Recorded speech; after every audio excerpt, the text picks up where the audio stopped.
안녕하세요. 수월 위드코인의 KJ입니다. 세상은 시끄럽고 코인 전망은 희망과 공포가 함께 뒤섞여 들려옵니다. 저는 이 두 흐름 모두 삶에서는 아주 자연스러운 일이라고 생각합니다. 희망에 들뜨지 않으려면, 공포에 휘둘리지 않으려면 결국 본질과 내재 가치를 보는 힘이 필요합니다. 그래서 저는 앞으로 3회에 걸쳐 ISO 2002 시대를 기준으로 정말 중요한 질문들을 차근히 짚어보려 합니다. 누가 ISO 2002를 만들었는가? 왜 이런 표준이 필요했는가? 어떤 블록체인이 경쟁력을 가지는가? 실시간 정산은 과연 가능한 구조인가? 스위프트와 리플은 무엇이 다른가? 리플은 어떤 숙제를 아직 안고 있는가? 오늘은 그 첫 번째로 ISO 2002는 누가 만들었고 왜 만들어졌으며 어떤 블록체인들이 이 표준에서 잠재력을 드러낼 수 있는지 이 세 가지를 함께 체크해 보겠습니다. 이 표준을 만들고 추진해온 핵심 플레이어들은 스위프트, 비자, 마스터카드, 시티그룹, JP모건, 그리고 유럽 중앙은행, 미국 연준 같은 글로벌 금융 핵심 세력들입니다. 2018년부터 2025년까지 수많은 회의와 검증을 거치며 만들어졌고 그 과정 한가운데에 2020년부터 리플도 같은 테이블에 앉았습니다. 리플은 이 표준이 시대의 중심으로 올라오는 과정에서 분명한 역할을 해냈습니다. 도도하고 콧대 높기로 유명한 글로벌 금융 세력들, 그들의 시선에서 리플은 눈의 가시 같은 존재일 수도 있습니다. 그런데도 그 테이블에 함께 했다는 사실, 저는 이 지점이 매우 의미 있다고 생각합니다. 세력들은 스위프트 시스템으로 반세기 넘게 독점하며 천문학적 수익을 올려왔습니다. 그런데 왜 이제 와서 수년의 시간과 수조 원이라는 비용을 들여 자기들의 시스템을 스스로 바꾸기 시작했을까요? 눈치채셨겠지만 결국 이유는 블록체인 때문입니다. 특히 리플 생태계의 핵심인 리플렛과 XRP 레저의 조합, 그리고 리플의 글로벌 영업력, 이 세 가지는 스위프트 입장에서 가장 직접적이고 실질적인 위협이었습니다. 전혀 위협이 되지 않았다면 리플은 애초에 그 테이블에 초대받지 못했을 겁니다. 물론 금융 세력들은 겉으로 절대 블록체인 때문이라고 말하지 않을 겁니다. 대신 이렇게 말하겠죠. 기존 방식의 개선이 필요했다. 더 빠르고 정확한 메시지 표준이 필요했다. 언제나 이렇게 이야기할 겁니다. 그렇다면 기존 스위프트 방식과 ISO 2002는 무엇이 달라졌을까요? 지금까지 한국 A은행이 미국 B은행으로 1억 달러를 보낼 때 A은행은 내부 시스템 언어로 문서를 작성하고 스위프트에 보낼 때는 스위프트의 언어로 다시 변환해야 했습니다. 스위프트는 그걸 중개은행을 거쳐 전달하고 각 은행은 서로 다른 언어로 다시 해석합니다. 이 과정에서 번역, 지연, 오류가 계속 났습니다. ISO 2002란 이렇게 200개국, 11,000개 이상의 금융기관이 쓰던 서로 다른 언어를 단 하나의 언어로 통일한 작업입니다. 전 세계 은행들이 한국어, 일본어, 독일어처럼 다른 언어로 문서를 쓰다가 이제 모두 영어로 씁니다.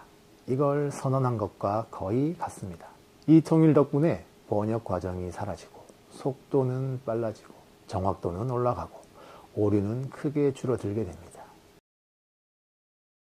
금융 세력들은 말하지 않겠지만 ISO 2002는 블록체인 시대에 정확히 맞물리도록 설계된 느낌을 지울 수 없습니다.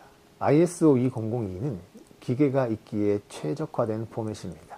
즉, 블록체인, 스마트 컨트랙트, 온체인 정산의 기본 입력 값으로 바로 사용할 수 있는 구조입니다. 만약 블록체인이 조금도 위협이 아니었다면 7년에 걸쳐 수조 원을 쏟아부어 기계가 있고 스마트 컨트랙트가 즉시 처리하는 구조로 바꿀 이유도 없습니다. 저는 이 부분만큼은 의심의 여지가 없다고 생각합니다. 그렇다면 어떤 블록체인이 가장 경쟁력 있을까요? 우선 리플만 협상 테이블에 앉을 수 있었던 이유부터 보겠습니다. 은행들이 지금 당장 쓸 수 있는 기술은 리플뿐이었기 때문입니다. 리플렛은 중앙화 성격의 네트워크라서 은행들이 탈중앙 지갑을 설치하거나 관리 리스크를 짊어질 필요가 없습니다. 또한 지금 쓰는 은행 계좌를 그대로 씁니다. 반면 다른 블록체인들은 직접 탈중앙 지갑을 설치하고 관리해야 하고 기존 계좌를 그대로 사용할 수도 없습니다. 문제가 생겼을 때 책임 소재를 명확히 할 수 있느냐? 이 기준에서 리플랩스라는 법인의 존재는 은행 입장에서 훨씬 안정적입니다. 그리고 하나 더, 만약 리플만큼 위협적인 블록체인 프로젝트가 있었다면 세력들은 당연히 그들을 테이블로 불렀을 것입니다. 하지만 대부분은 비영리 재단, 커뮤니티 중심 구조였습니다. 그 형태로는 초대될 수 없었습니다. 시중에는 스텔라, 헤데라, XDC, 퀀트, 알고랜드 등 ISO 2002 코인이라 불리는 프로젝트들이 있습니다. 이들 역시 ISO 2002 메시지를 처리할 기술력이 있고 각자의 영역에서 검증된 프로젝트들입니다. 하지만 리플과의 차이는 단순하면서도 결정적입니다. 다른 프로젝트들이 받은 검증은 표준에 맞춰 진입할 수 있는 기술적 적합성, 즉 표준이 만들어진 후 그 표준을 잘 따라갈 수 있는 능력자라는 의미입니다. 반면 리플이 받은 검증은 완전히 다른 차원입니다. 리플은 제도적 주도권을 인정받았습니다. 리플렛이 아닌 어떤 네트워크라도 블록체인 기반 정산 시스템을 활용할 수 있게 해주는 인터레저 프로토콜을 제공하며 글로벌 금융 세력들과 정책, 제도적 신뢰를 쌓아온 유일한 블록체인 기업이기 때문입니다. 쉽게 말해서 리플은 표준을 만든 위원회에 앉았던 쪽, 나머지는 완성된 표준에 맞춰 들어가는 쪽입니다.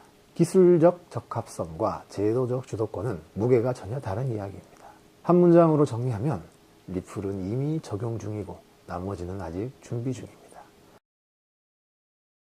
ISO 2002는 메시지 표준입니다. 하지만 더 중요한 것은 실시간 정산입니다.